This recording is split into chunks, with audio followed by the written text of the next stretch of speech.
What is this pronged tool my dad found on an old farm in Belgium? I guess the age will be between 100 to 200 years old. It's made of solid metal, with 3 flattened tines and serrated edges.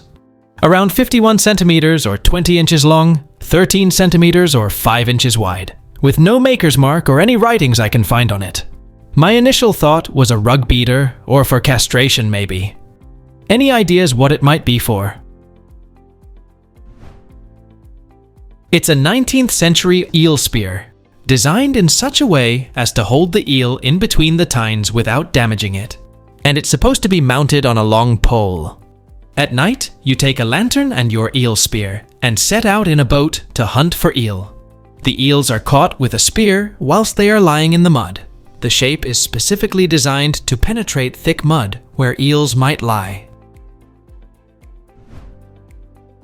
What is this massive 2-story high machine taking up an entire room in a polytechnic university? When I was studying at a polytechnic university, I came across this huge machine in one of the rooms in the main building. I never found out what it actually was, and it has been bugging me ever since. I'm trying to Google it alongside my university's name, but I can't find anything.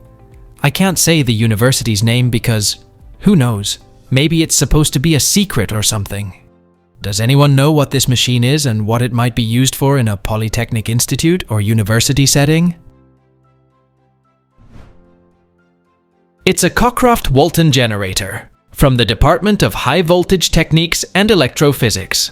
Here's an image of the exact same machine.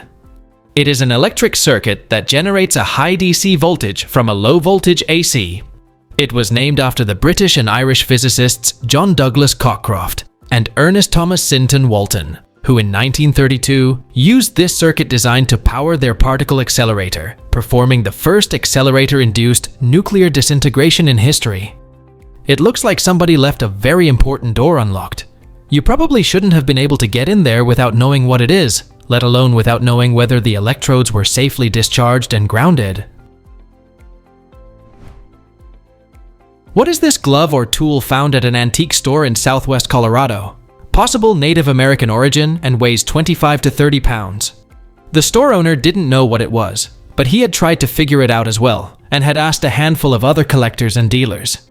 It has a stamp that's visible in the first photo, and some artwork believed to be of Native American origin. Based on the buckles, I don't believe it's extremely old. Any ideas? It's a pelota mixteca glove, also known as a guante. It's a team sport similar to a netless tennis game, and the game has roots extending back hundreds or perhaps thousands of years. It's a heavy, elaborately decorated glove made of layered rawhide and tanned leather, reinforced with hundreds of round-headed nails hammered into the striking surface, used in the ancient Mesoamerican ball game of pelota mixteca. These gloves are custom-made for each player, considering their position, size, and playing style, and can weigh between 7 and 12 pounds, or 3 to 6 kilograms. Today, the game is played in the Mexican states of Oaxaca and Guerrero, and in emigrant communities including those in the Mexico City, Los Angeles, and Fresno areas. What is this brass pear clip thing my friend and I found at a thrift store for $1? It might clip on something or hold something, and it could be missing a part. We are flummoxed. Any ideas? It's a bowl and toothpick holder for a 1950s chip and dip bowl set. It held both a bowl by the little knobs and toothpicks in the pair. It was designed by an American designer Georges Briard. His signature collection was stocked at high-end department stores, such as Neiman Marcus and Bonwit Teller. I found these 3 fellas, and I'm trying to figure out the purpose of the middle item. After looking up Gator and Florida, we managed to find the left and right on eBay are salt and pepper shakers.